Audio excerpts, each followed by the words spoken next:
GMT. Looking forward to your company. Hey, Charlie. You're on your way to Ghana. Boy, oh boy. You're stressed out. Tired? Go, you will be resting. Okay, then let me recommend to you JN Mobile Spa in Accra, Ghana. Oh boy. JN Mobile Spa, they provide organic care in massage. Are you stressed? Do you need rejuvenated, etc.?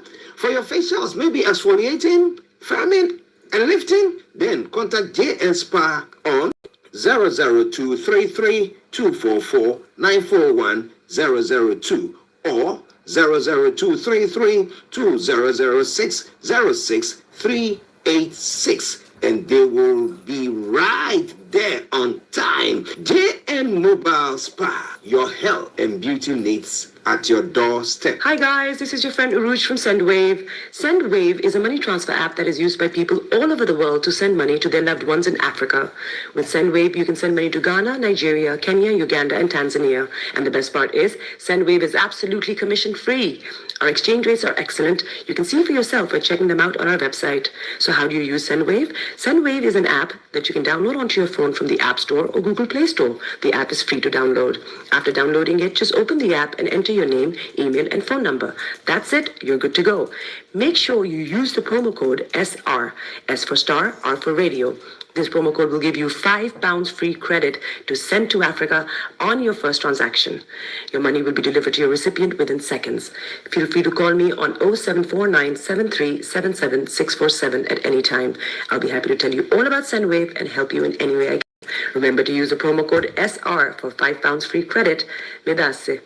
Hi everyone, it's your girl BB Clement, the author of How to Go From Employee to Entrepreneur and the host of your weekly business show, BB Means Business, the show where we discuss everything you ever wanted to know about business but you were afraid to ask. How do I start my business? How do I raise the finance? How do I grow my business? Where am I going to find my customers? Join me every Tuesday at 1:30 p.m. on Starr Radio UK to get all the information and tips that you need to become a successful entrepreneur and become financially free. Remember, don't let life dictate to you. Rather, put your signature on life.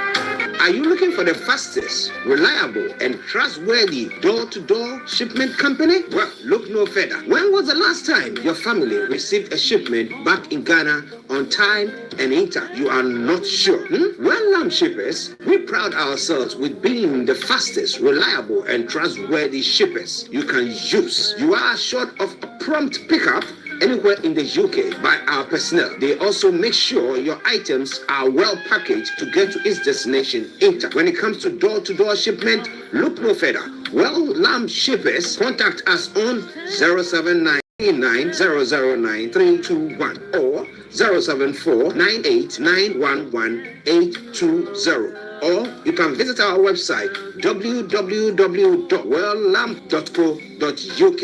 You can also drop us a mail, info@well-lam@gmail.com. Well-Lam shippers. Our agreement is 100. Yes. Our agreement is 100. Yes. And it has expired. 100. Yes. It has expired. Then our 100 years Expired. 100 years expired. So we don't want Nigeria. This is the beginning and the end of Nigeria. Yes, sir. So I am a Sunday. Popular they know as a Sunday for all.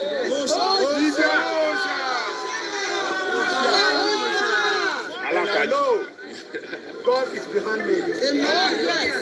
Then I know Yoruba people is behind me. Nothing can happen. I swear.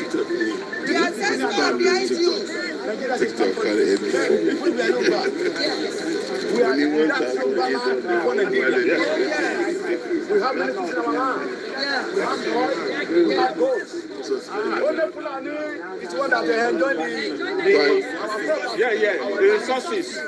Only Fulani enjoy our resources. So we don't don't want our marriage again. Yes. So we want British to separate our agreement between Fulani and everybody in Nigeria is 100 years. Yes. Our 100 years no more Nigeria. We want our so please, England, British, all over the world, United Nations, we are appeal to you. To come and no. Yoruba Nation. Yoruba Nation. I'm a Pichika Yoruba. Yes, yes. Then I have my green card. This is my green card. I'm a Pichika Yoruba man. Yes. Because my father gave me clever man. Then my language is before. No, my language Yoruba is before Nigeria. In my fatherland, we have many things in our land. Yes, sir. We have gold, we have oil, we have many things. We have gas. We only put our name enjoying our property because we don't have anybody to Fight for us. We are now appealing to the British government to come and separate because it's the beginning of Nigeria. Then we don't want Nigeria again. If British, they don't come and separate us, we are ready to die. Yes, sir. Because we don't have anything to this country. Yeah. God give us many things in our land. Yes. Many resources in our land.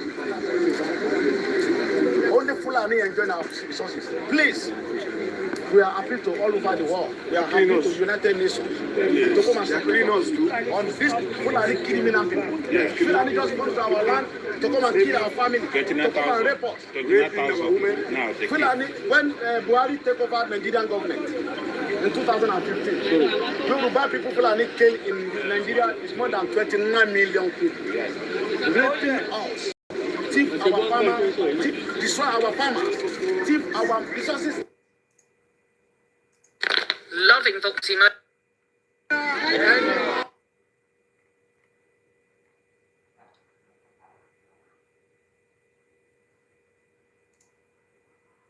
The amalgamation of 2014 has expired. And now, when they came to our land, we discovered a lot of things that they have done in our land. And right now, England, Britain, we are telling you today that we are no more part of Nigeria again. Yes. You join us together by force. Yes. We are 3 tribes in Nigeria: Yoruba, Hausa, and Igbo. Oh yes. Right now, the Igbo people are on the rise to depart from Nigeria. Yes.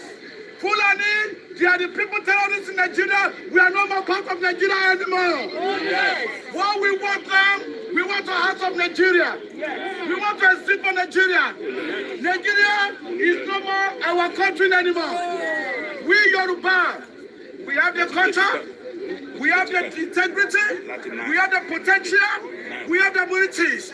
In our land, we have enough to sustain our nation. Yes. We are over millions. Yes, in Brazil alone, we are over 70 million. In America alone, we are over 80 million. In England, we know the numbers of Yoruba people in this country. When the Oni of Ife came to America, in Pennsylvania, they mentioned it, and it was addressed that Yoruba ethnic, they are the largest ethnic in Africa. Oh, yes. Why Britain? Why are you holding us down? If you are not getting something in our land, you are taking our property. Britain, enough is enough. Enough is enough. Enough is enough. Enough is enough. We don't want our people to be killed in our land anymore. Our women, they cannot go freely. They have been kidnapped, they have been massacred, and they have been killing our people. And even though our youth, there's no future for youth in this country today. In America, in Britain, while you people believe most, the youth are the future of tomorrow. But today, no more youth in the land of Nigeria. No more future for youth. No more future for youth in Nigeria. That is why we youth, we stand also, and we are saying We are no more part of Nigeria anymore. And right now, the genocide is going on in Nigeria. They are killing our people. They are killing. Very, very much. Okay. Let's now commence on the 18th day of October 2024 with the quote for the day. It says, your results in life reveals your input. Your results in life reveals your input. So what is it? What an interesting one, right? Yeah, man. Okay.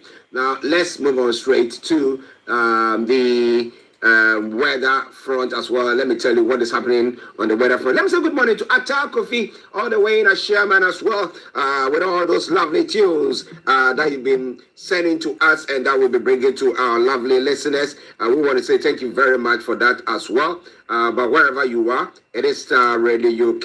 It is your favorite African and Caribbean radio station in London. Now, when it comes to the weather front, well,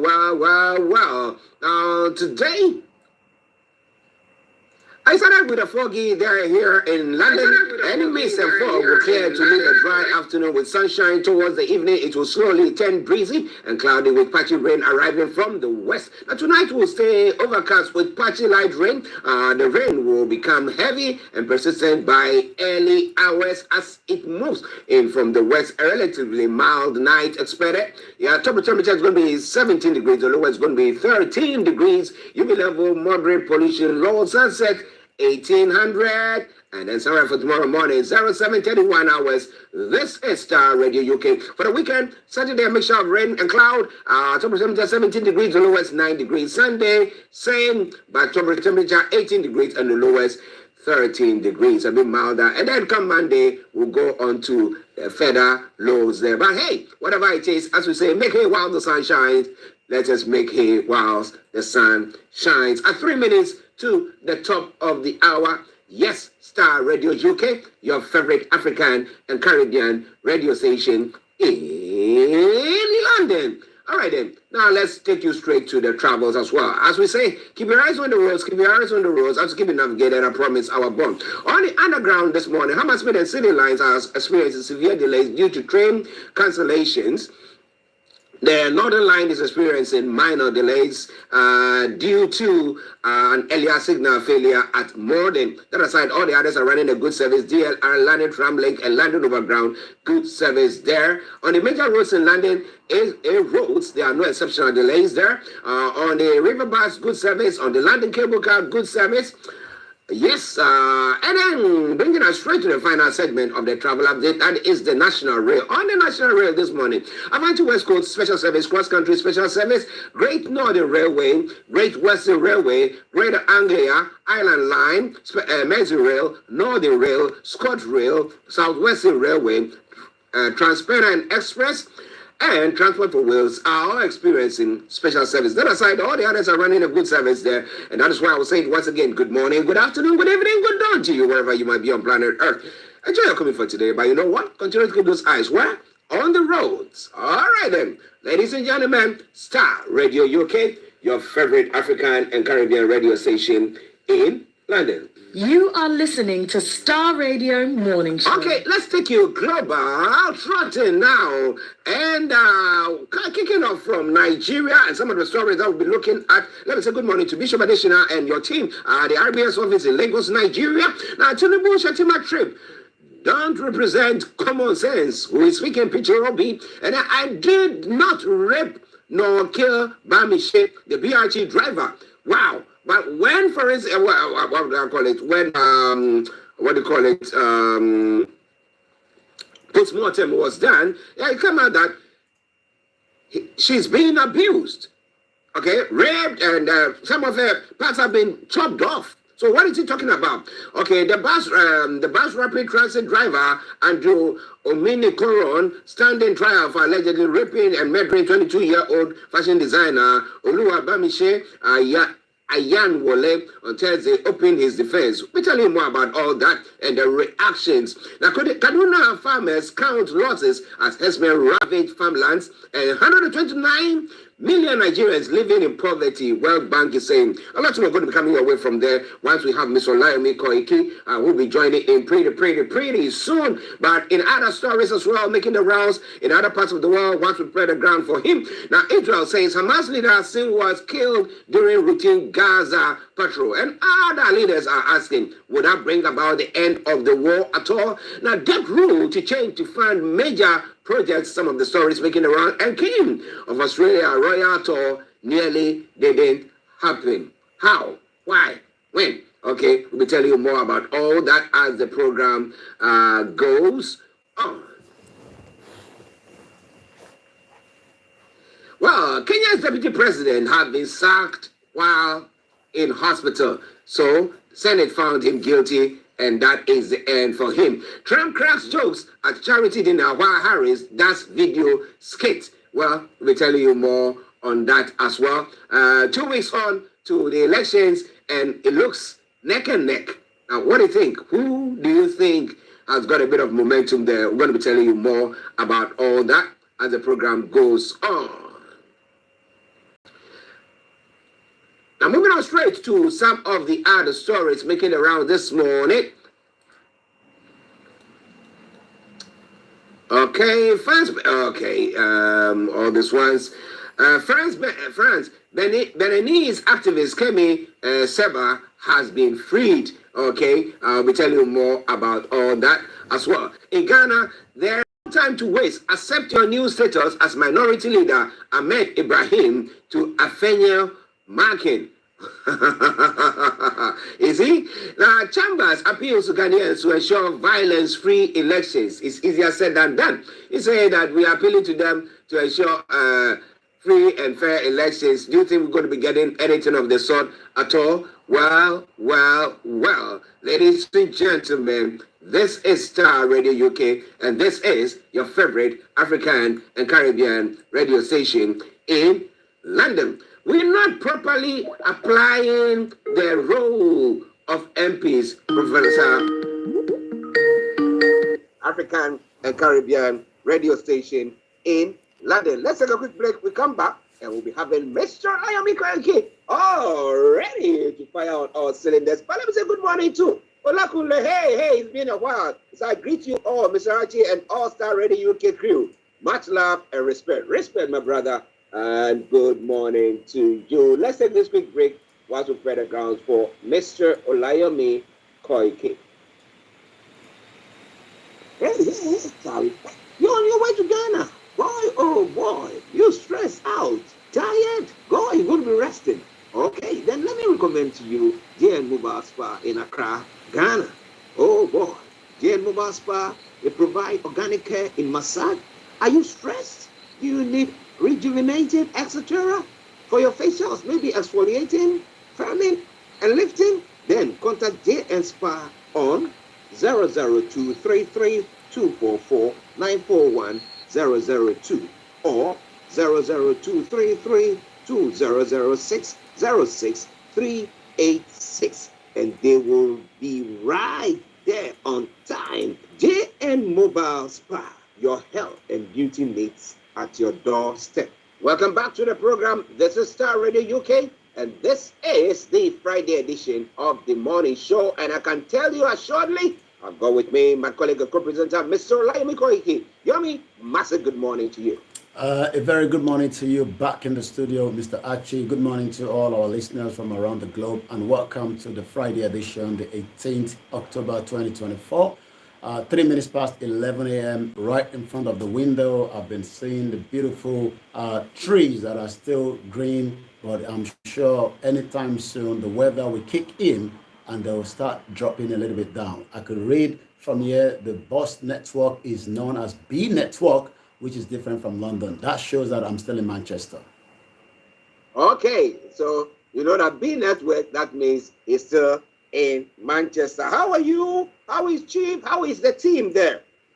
Well, Chief, like I always say, must continue to have his privacy, which we respect, but he's doing very well. And I can tell you that, he's in good care, especially with his mother here that has been taking good care, Olayomi, and likewise, the rest of the groups that have welcomed us into Manchester. I'm currently in communication with him as as a spokesman to him. But I can also say that Professor is fine as well. I spoke to him this morning, and we're still here until we will be leaving very soon. But for now, we're still in Manchester. Okay, good one. Have there been any response from the federal government pertaining to the letter that was sent to the British government here? Has there been, apart from what the attacks on the High Commissioner, the British High Commissioner in Nigeria, has there been any other response from them at all pertaining to last week's event? Well, the propaganda machine of the federal government, as we know, is still working, and that means that they're trying to, to throw sand into the good thing that has occurred over the weekend. Today makes it exactly a week that we held the birthday for Igboho in London, and it's not even a week that we held a rally. And you can imagine that on that 1 week, the Nigerian government is crying wolves because they are not too sure what is the next move on the chess game. But one thing is, the conversation is still going on. There's a lot of attacks that is still coming through. But the most important thing is the Yorubas have spoken that they will exit Nigeria in a manner that any other countries have done as well. But for now, I believe that the government is in derail because, as you heard from the headline that we're going to be picking on, it seems that Nigeria is on autopilot as we speak right now because no vice president, no president, and it seems that Peter Obi is already saying, where is these two individuals, and is it necessary that they have to leave the country, where you can read from the other headline about 129 million Nigerians are in abject poverty. I'll come back again to you in the studio from my ear, Mr. Archie. Yes, Mr. Olayomi Koiki in Manchester. I'm Archie here in the South Studios in London, where we are bringing you updates from Nigeria on the Star Radio UK Morning Show. OLAKUNLE says, that is our great white lion, last man standing, Yoruba nation not going back. And it says, Oloye Sunday Adeyemo Igboho is our hero and he is our leader. Kudos to you. Keep on sending your messages in, and I promise you one thing for sure, I'm going to read them. Ola Akinyemi, good morning to you as well. Lovely having you on the platform as well. Okay, now, you did touch on it earlier on pertaining to the fact that Peter Obi is on the offensive, saying that, well, Tinubu Shatima is Nigeria on autopilot. But if you look at the constitution of Nigeria, whatever the constitution is, there is, we have the president, the vice president, and at times we have the speaker of either the Senate, and then we have the chief justice. So that's ranking there. So Nigeria is not on autopilot. So why is Peter Obi and others saying, well, the president and the vice president cannot leave the country at the same time and all that? Yomi.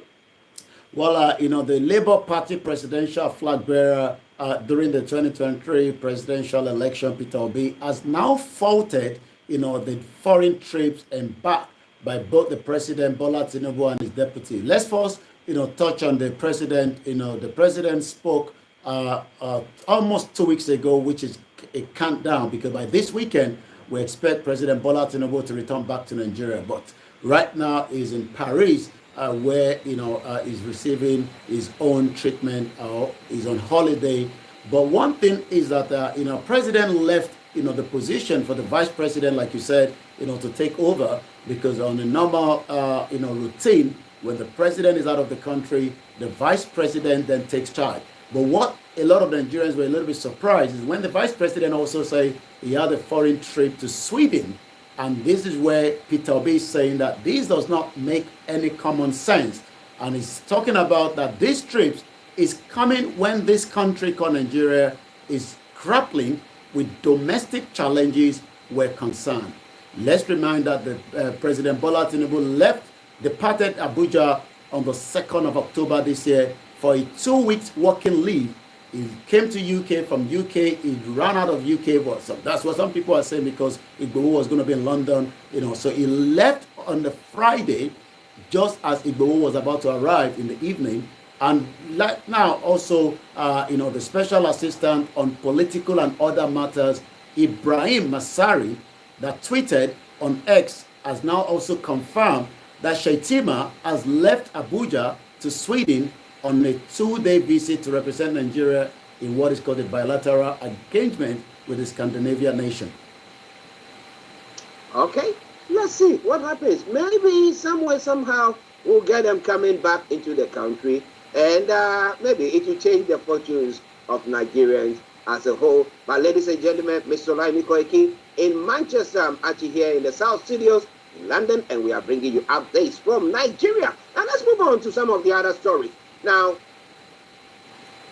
how many 129 million Nigerians living in poverty? That's how the World Bank has even rated it. But if we want to actually look at it the way that we rate, poverty, because at times when you ask those living in this Western world, we tell you that, oh, how do you, define poverty? Somebody will say that, oh, if you have not been on holidays for maybe 2 or 3 consecutive times, then that means you are poor. But we are talking about the fact that somebody has not had breakfast, has not had lunch. Maybe they might have to go and get some small gari, no sugar, no nothing, no fish, no nothing, and then just put some water on it and just eat it. And that is what, so when we talk about up the poverty or poverty, then that is, but Tinubu thought, we thought that Tinubu came in to say he's changing everything around. 129 million. What is the palliative? What have they been doing? All those things.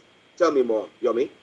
Well, the country has been grappling with a lot of issues, for over 60 years because of the way it has been structured on a faulty foundation. And that is one reason that many people have asked that whether this country will survive another 1 year or 2 years, time will tell.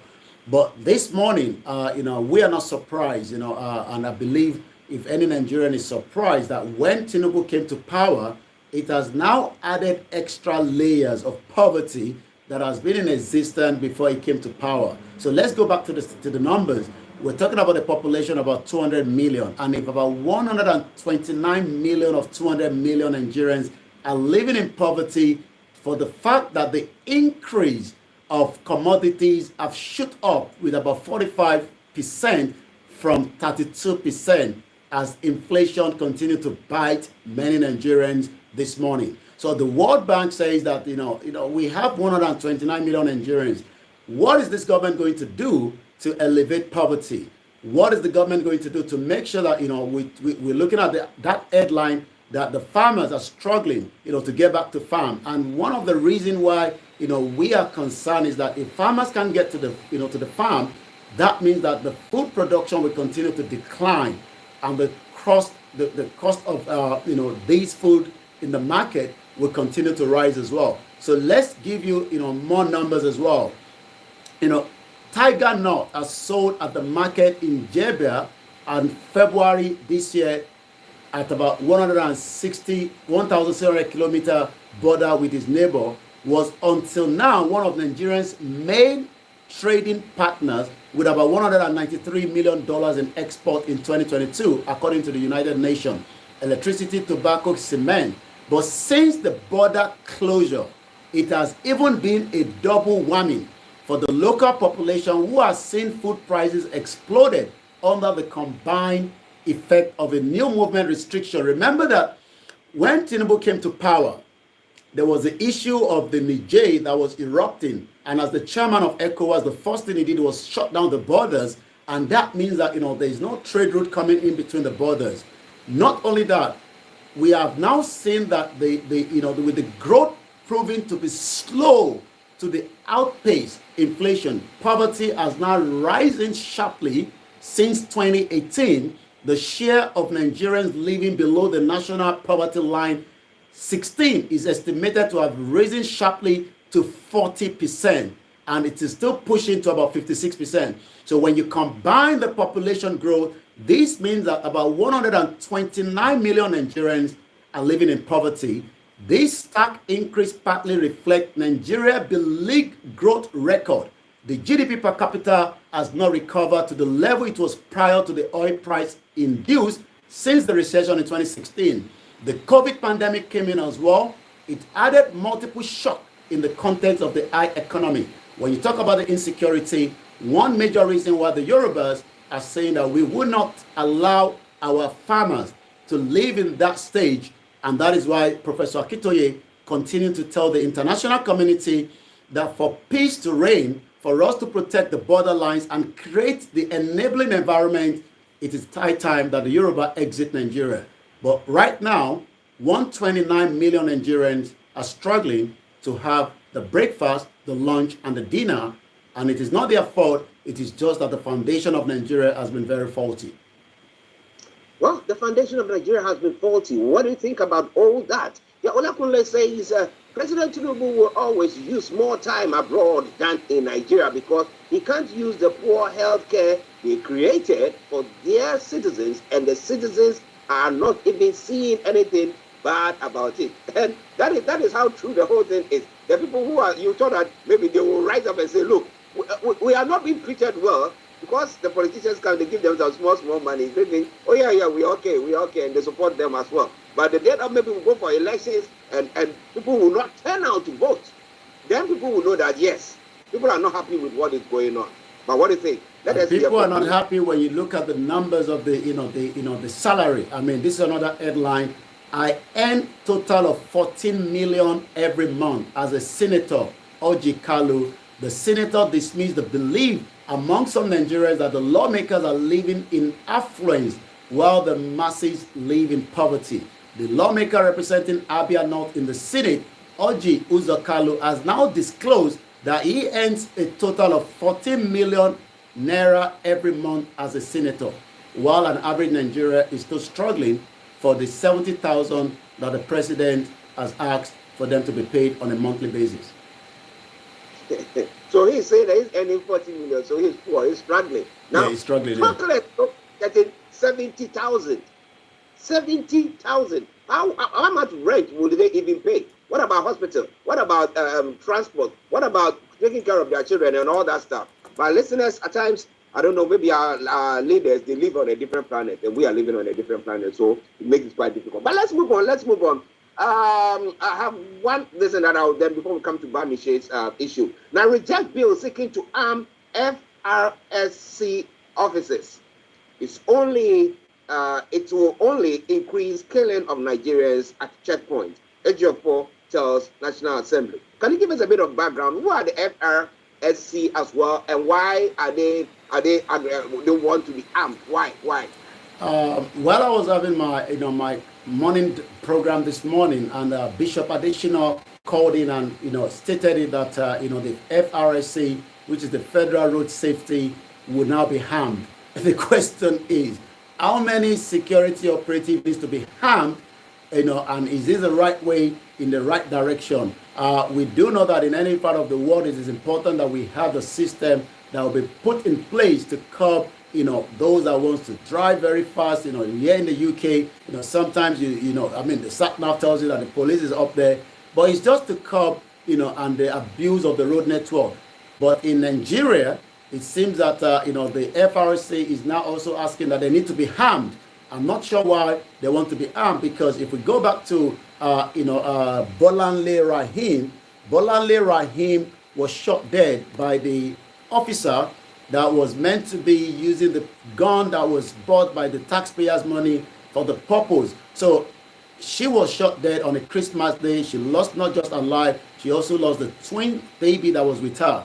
So the concern with many Nigerians is, do we need to have the FRSC also being harmed when it comes to the current situation that many Nigerians are facing this morning, because there's so many issues.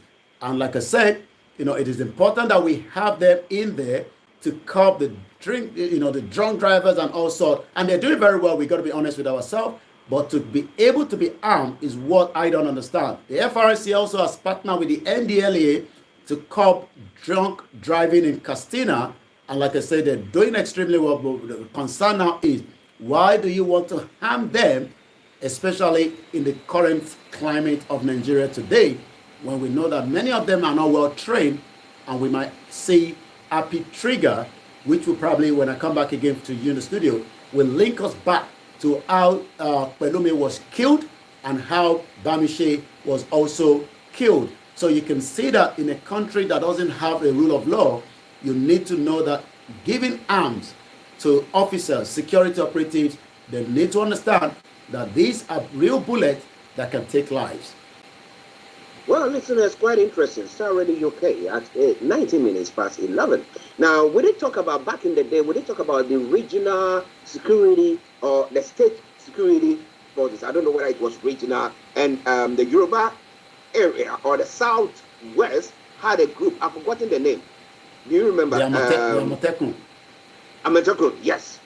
Now, when we were calling that, because of the influx of the terrorists and what do you call them, Fulani herdsmen and everything, we're saying that they needed to be armed, because if those people are coming against them armed, then they need to, answer fire with fire.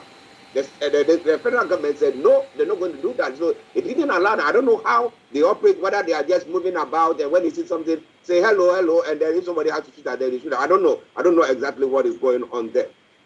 But looking at that, where in this case they needed that for security purposes, so that they can patrol or protect the security of the various states, they didn't allow that. So how come that you want to allow somebody who is stopping or checking transport, to have a gun? We have seen several times in the US when the police stop people, and there's because the person doesn't want to stop, they take a gun and shoot at the person. So if they are saying that that's what they want to do, I don't get it. You know what I mean?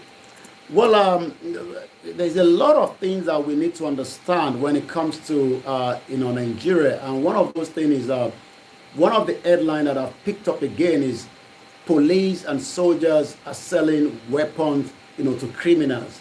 So, and if you're going to have FRSC also saying that they want to be armed, are we not going to end up having, many different, security operatives that are doing exactly what is not meant to be done? So let's go to that headline, because it's still related to the discussion about terrorism, about the Fulani herdsmen and all kind of manners of, the borders. Remember that we have a border that is so porous.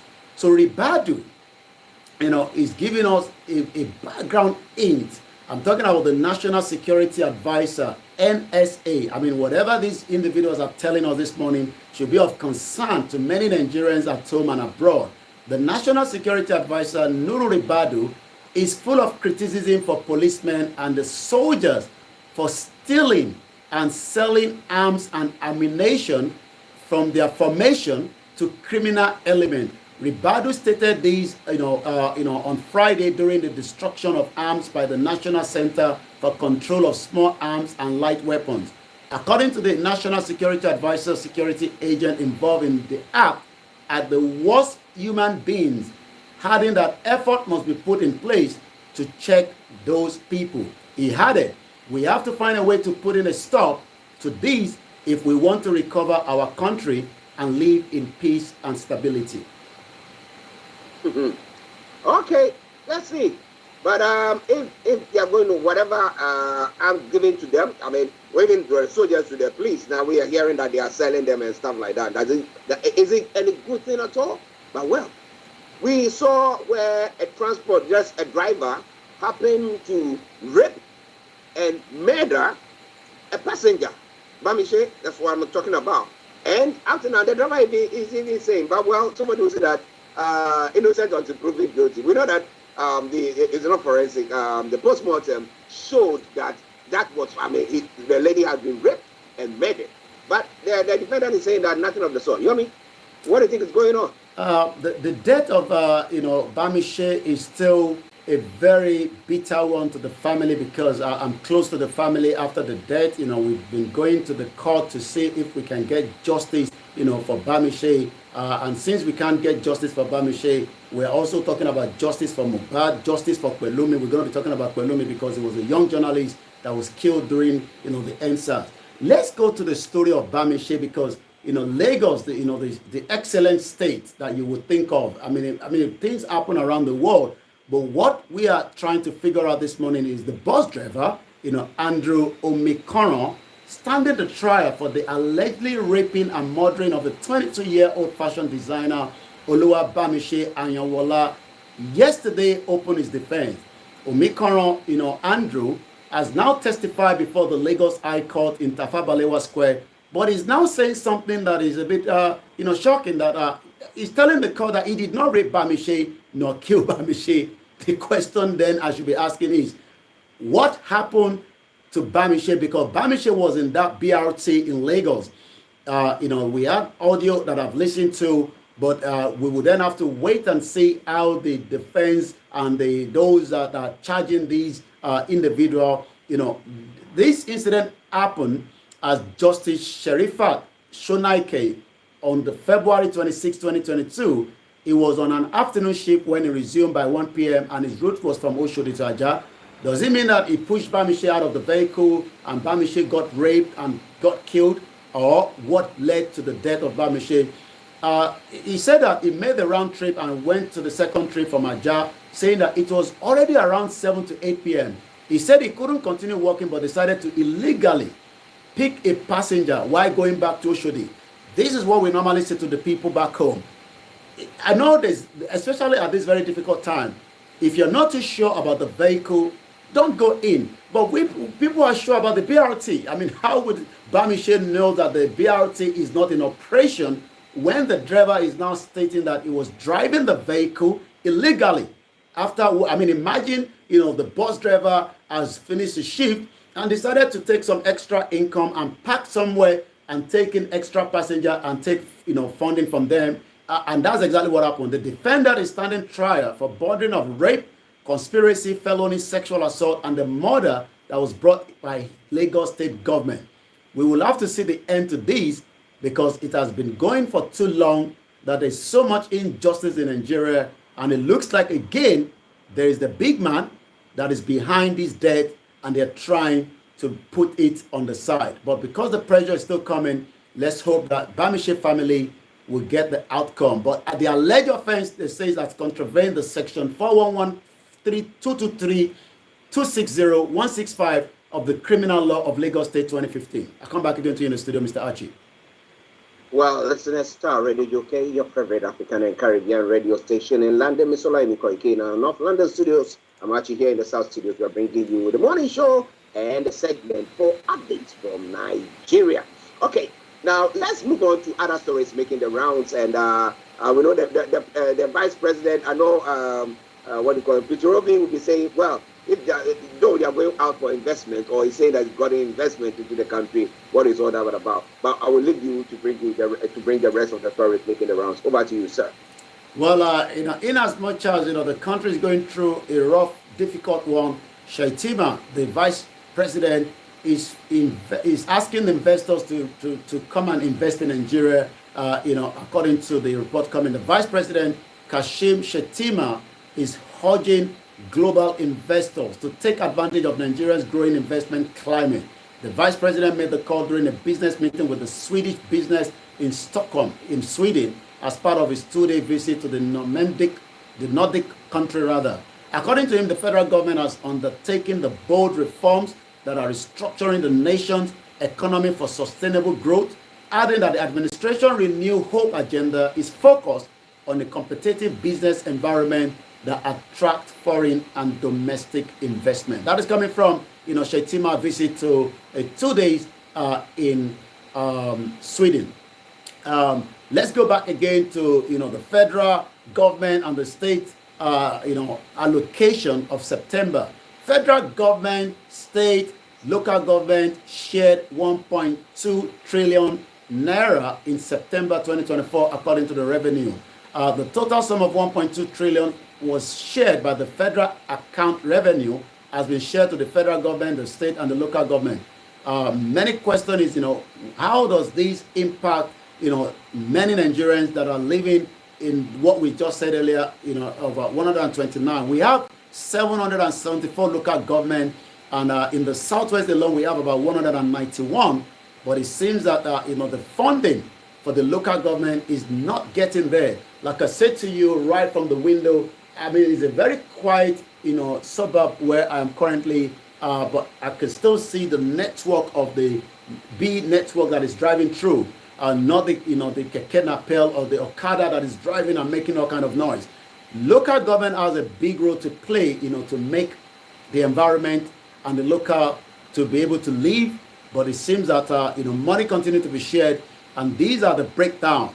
According to the communique stated that out of the 1.2 trillion that was distributed revenue, the federal government received a total sum of 424 billion naira. The state government, and I'm talking about in total, received 453.724 billion naira. The local government council received a total sum of 329.864 billion naira. and a total sum of 90 billion of the 13% of the mineral revenue was shared to the benefiting state as deprivation revenue.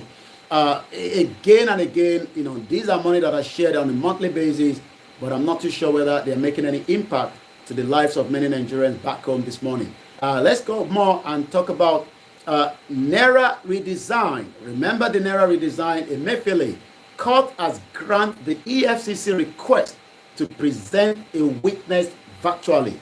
The EFCC is prosecuting Emefiele on a 6-count charge of unlawful printing of a new Naira note, among the others. But Justice Mary of the High Court of the Federal Capital Territory has now requested the EFCC, the Economic and Financial Crimes Commission, to present 2 witnesses virtually in the trial of the former governor of the Central Bank, Godwin Emefiele. In the ruling this Friday, Justice Mary granted the EFCC the application, and these will be done via virtual. At the day's proceeding, the counsel to the EFCC told the court that the 2 witnesses that the prosecution planned to call next week were all based in the United States of America, and they will have to bring them by Zoom or other video platform. Emefiele is still trying to get himself as someone that says, look, whatever I've done, the president was involved, the president knows about it, but it seems that this government is not listening to that, but we would have to wait. It seems that it's going down in Kebbi State at exactly 11:31 this morning on the Starr Radio UK network. Students set Kebbi College Provost President ablaze over alleged extortion. The protest erupted over allegation that the college management extorted 23 million naira from the student regarding index registration for 250 graduating students. It is not new that in Nigeria, there's the backhand that you must give if you truly want to get things done. Whether from the airport, where we have a lot of extortion that is going on when you arrive in Nigeria, whether at the ministry, whether at the local government, whatever you want to do, all you can do is just give the kickback, and you're likely to get away with it. And that means that the international community are putting their country in danger, because nobody knows who is a terrorist, as we saw when Mukhtar, that school in the UK, eventually wanted to blow up the American airline. Egbetokun, the Inspector General of Police has now ordered investigation as police flagged 612 stolen vehicles in September. The vehicles were seized following the deployment of the electronic central motor registry, but the Nigerian police force says it flagged a total of 612 hijacked and missing vehicles across the country within the last month. According to the statement by the first public relations officer, ACP Olumuyiwa Adejobi said the vehicles were seized following the deployment of the electronic central motor registry. I remember when I came in 1998, the system was not built here as well, but if you drive now, you're likely to be picked up whether for MOT or the road tax. Once again, I can still see the little buses that are also passing through the window. We are still on the Starr Radio UK, and we still have more headline to pick on. But for now, let's go back to Well-Lam, because when we talk about journalists, we are one journalist that is sitting here from London, and when we talk about the death of an innocent journalist, the question is, what can be done to make sure that journalists that are practicing their job in Nigeria, in Africa, are free to do so? Many will always tell us, come back home, come back home. They know that our coming home would not work in line with a criminal government that doesn't want freedom of discussion and freedom of expression. So when we hear all the time, come back home, they are asking us to come to our death. And that's the reason why we can't come back home yet. But let's talk about Well-Lam, as we know that he was a young journalist that was working tirelessly, but something erupted that led to his death, during the NSAS. The Lagos State government have now begun a judicial inquiry into the journalist Pelumi Onifade's death. His death was still painful. I spoke to the family as well, but let's hope that there will be a closure, because when we get closure to things, then the family can move on. But if you don't get closure to something, that is why the family will continue to be pained. According to the coroner inquest into the death of Pelumi Onifade, who was reportedly arrested by the policeman attached to a Lagos State task force while he was covering the hashtag NSAS protest in 2020, about 4 years ago, and later found dead at the mortuary in Ikorodu. The question then again is, how did someone that you arrested, the body end up in the mortuary? This is a country that needs a lot of things to be discussed. And the truth is, we that are campaigning for the, for the de-amalgamation of Nigeria cannot sit behind and continue. I mean, imagine I have to be taken to the police station for whatever reason. And, God forbid, my dead body is now found at the mortuary in the UK. I'm sure, many people will be out on the street demanding what happened to me. And we are saying to the Lagos State government, we need to know, the conclusion to how an innocent journalist, a young journalist of less than 20 years old, was picked up. We know what was behind it because he was actually covering one of the criminals that was, using weapon on the day. He captured that. The video was in circulation. He was taken to the police station and is gone. So when those that are back home are saying that, we should keep our mouth shut because, we're trying to bring uncomfortable to the country. Already Nigeria is uncomfortable in a governing place, and it is important that we find a solution to it. The judicial inquiry into the cause of the death of Mr. Olayomi Koiki, a 20-year-old reporter with Goa TV who died during the NSAS, we would like to know the final conclusion. Just like Delegiwa that was bombed, when a letter bomb, came to him, and on the time he was opening the letter, he said this letter was coming from the presidency. And as at the time, it was a military dictator known as Ibrahim Badamasi Babangida that was in power. I'll come back again to you in the studio at 36 minutes past 11, Mr. Archie. Well, listeners, it's interesting development coming from Nigeria this morning. But let's talk about the rule of law. Let's talk about the rule of law in Nigeria, because we are in a democracy dispensation where we talk about the rule of law. So how can somebody be arrested? The next moment, whether the person was beaten, whatever happened, the person's body or remains left in a morgue. And you ask yourself the question, we say that is the rule of law, and is it because the police or the security agencies are covering their backsides and therefore they don't want people to know who arrested this gentleman? First of all, do you have an inkling to who arrested him? Was it the police or were there some military people? Because during that protest, I remember we saw some people who were dressed in the military or something. We're not sure who they were, whether they were real military or some people have been sent by government or the year, what do they call them? Those people who are a law to themselves. What do they call them? The DSS? We don't know who exactly did it. Yomi. Well, according to what I'm reading from here, the coroner heard from Mrs. Bosse Odifade, the mother of the late journalist, who recounted the conflicting report about the location of her son's body and the family futile effort to secure the release of his corpse to them. She told the coroner that the family had initially been told by the Lagos State Government Task Force that the body had been taken to Ikorodu morgue, where her husband, Mr. Olatunde Onifade, accompanied. But what you wanted to know is who arrested him and what was the reason for his arrest. At the preliminary hearing at the coroner inquest in October 17, there was Mr. Kingsley, the lawyer from the law firm of Charles Musa and Co., and Mr. Monday Aruso, legal officer, while the Attorney General of the Lagos State was represented by Mr. Oluwaseun Akinde.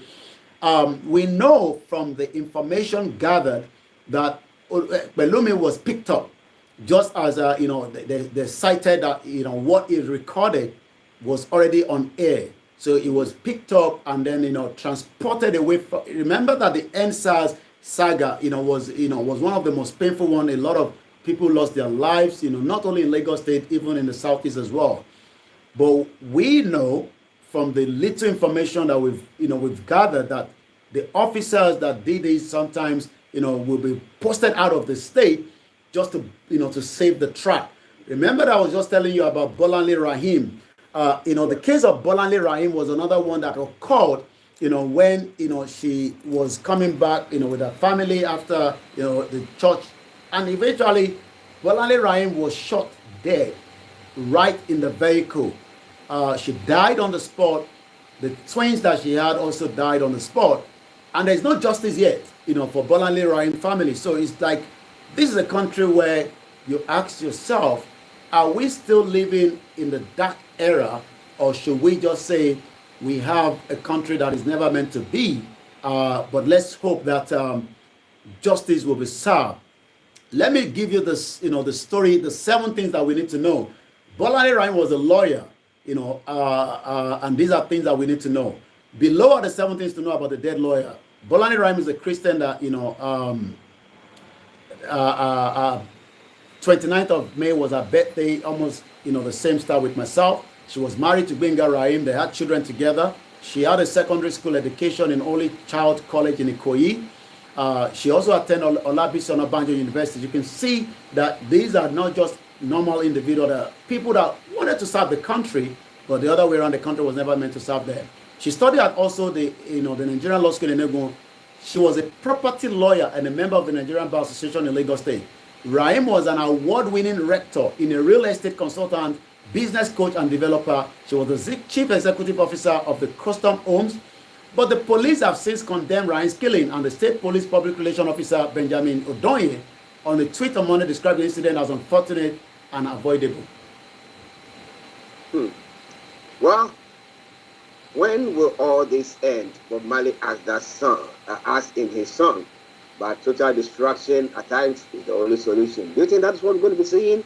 Well. People are petitioning and saying, we don't want that, we want out. Yet, government says, no, we have to bind ourselves together. In unity, there is strength. But when the unity is killing people, where is the unity then? Ladies and gentlemen, Starr Radio UK. I love the students who went on rampage and tried to even kill their rector or one of them for the index registration. And when we get angry, when we let those who are lording over us know that we are very angry, it makes them, whether they are politicians or whatever, now when they're taking any step or doing anything, they are careful because they know that people are watching and people will not take that, let me excuse my word this morning, nonsense any longer. But what we see, maybe some way, somehow, they are setting a good example and ask the Yoruba group, Yoruba nation, and ask the Biafrans and the IPOP and various groupings are saying that we don't want that, we won't tolerate that. Maybe that will work. But what do you think? Let us hear from you. Starr Radio. Okay, let's go back to Yomi for the rest of the stories and anything happening on the social media platform. Over to you, sir. Yes, we got straight to the social media, and 2 things that are trending. About 3 things. Mazi Nnamdi Kanu is trending. We have Boko Haram trending, and we have again the Nigerian police that is also trending. So let's pick on one of them. That is the Nigerian police. The first most hated character in Nigerian TV show history. Remember him. This is one individual that I believe was into acting and also. But when we come to Nigerian police, many Nigerians are, we know that they're, innocent. We have criminals around the world, but in a country where many innocent young ones have been intimidated, open your phone, you can't drive a good car, So many Nigerian diaspora that are living in the UK do not understand what they are enjoying, in as much as we know that there's still racism and there's still, the police trying to also, do some of the things that are uncomfortable for many of our, young ones in the UK. But when you compare that to Nigeria, you will cry. Mr. Francis says, they killed that boy for nothing. The Nigerian police gave me serious anxiety. I usually divert whenever I see them on the road because I know that my day will be ruined. I have had terrible experience, several extortion and threat to life. And again, this is coming to, some of the, many Nigerians on the Twitter or the X this morning. So as usual, this story is coming up. We can't show you. I've watched the video. It's very graphic. But again, police chased this guy into the canal, took his money and run off. Imagine chasing someone into the canal, took his money and left him there to die. He's currently fighting for his life as we speak right now in the hospital. And I'll just leave it like that. Well. Ladies and gentlemen, Starr Radio UK, your favorite African and Caribbean radio station in London. And that's where we have to bring the updates from Nigeria to a close there. But Yomi, are there any special programs for the Yoruba nation over the weekend, or just round up everything nicely? Well, there's not much happening, but there's still the celebration of, life and birthday for Dr. Chief Sunday Igboho that is still being played across, Europe as well. So, that is all I can say. But for now, there is a lot of engagement that continue, behind the scene, and also as the Yoruba world media continue to engage many Yorubas at home and abroad not to be intimidated and to the propaganda machine of the Nigerian media. Okay, Yomi, let me say thank you very much for joining us today, and have a lovely weekend, and we'll catch up later. Bye for now, Mr. Archie. Bye-bye. Well, ladies and gentlemen, Mr. Olayomi Koiki for you this morning, bringing you all the updates that you need to know from Nigeria. Well, that is about it this morning. Babaleki tí mo ti pè yín, mo pè yín lánàá, àlàáfíà lẹ wà. Ẹ káàárọ̀ sà. Àárọ̀ náà la ṣe wà. Màá pè yín tí bá parí program nísìn. I gotta go now. I don't have enough strength to àti ṣe program kan láàárọ̀, so let me go so that I can go and have my breakfast. Thank you so much for joining us. That was the Starr Radio UK. We'll be back on Monday, and if all goes as planned, we might have a special guest on Monday. But I'll leave it for that like that. Eshe gonna go out. Adura wa gba. Yorùbá nation no going back. Ma bá yín sọ̀rọ̀ lẹ́yìn bàbá Lẹ́kìtì. Mo kí gbogbo àwọn ọmọ Yorùbá o. Ó dàbọ̀.